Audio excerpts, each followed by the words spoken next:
I have my section of cord, and I'll take left and go over right once, twice, and 3 times. Okay, we'll try to keep that even as we pull it together. And you'll see that we get this helical formation going on.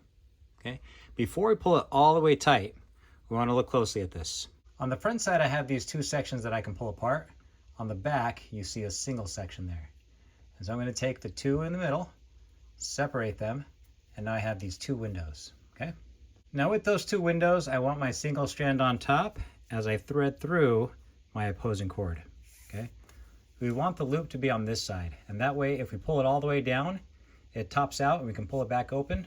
Otherwise, if you do it the opposite way, and then it'll get tucked right in between and it's more difficult to pull out. Okay, so like I said, we're going to pull this tight, pull it tight. Now you can already see we have some pretty good friction going on, but I want this to be real tight, and so I'm going to use a couple marlin spikes on each side. I'll take my marlin spike and give it a twist in the cord, and then I'll go hook this and pull it right through. Okay. Now this is my little handle so that I can pull my cord tight. Do the same thing on the other side. Combat speed. There we go. When I pull my marlin spikes, I always like to put my thumb over the spikes just in case. You want to be careful. Let's see what we got here. Oh yeah, it's super tight. Maybe I did a little too much. All right, so if it's too tight, all we're going to do is use the back of the marlin spike and give it a tap. Go on the other side. This loosens up the knot. There we go. Using my scissors as a guide, they're about an 1/8 inch thick. I'll just line it up with the edge and give it a cut. I originally thought this up to store cord or to tie things to your pack. You just use it as a toggle, slip it right on top of itself. There you can see how nicely it stores. But seeing this portion of the toggle made me think that I could use it for a backpack strap. And let me show you. We're going to need 2 of these.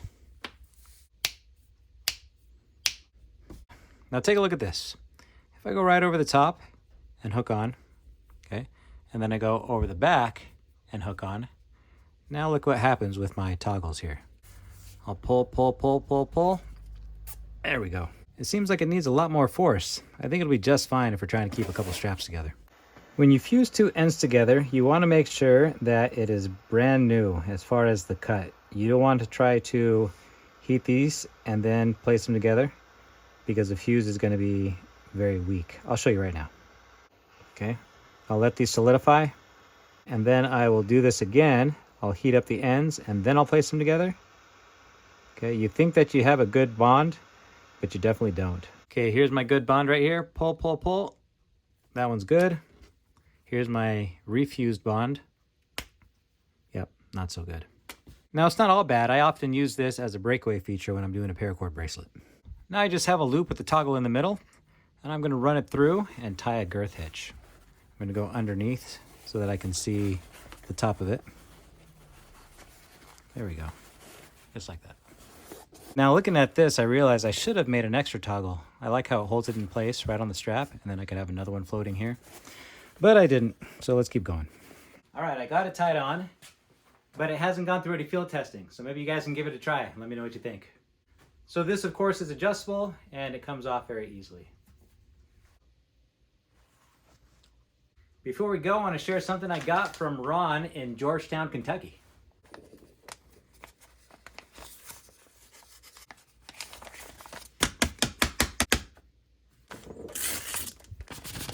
All right, so I just read the letter, and this is a harness that he uses for his dog.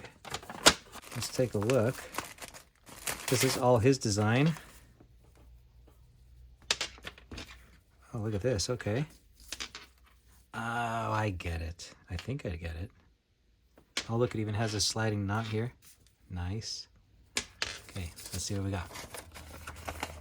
All right, so this is for dogs that like to pull on the leash. I like your knot work here, including the hardware. Nice. Oh, Spanish bowline right there. All right, so I think this goes on top of the snout. This goes underneath. That's pretty clever. Thanks for sharing, Ron.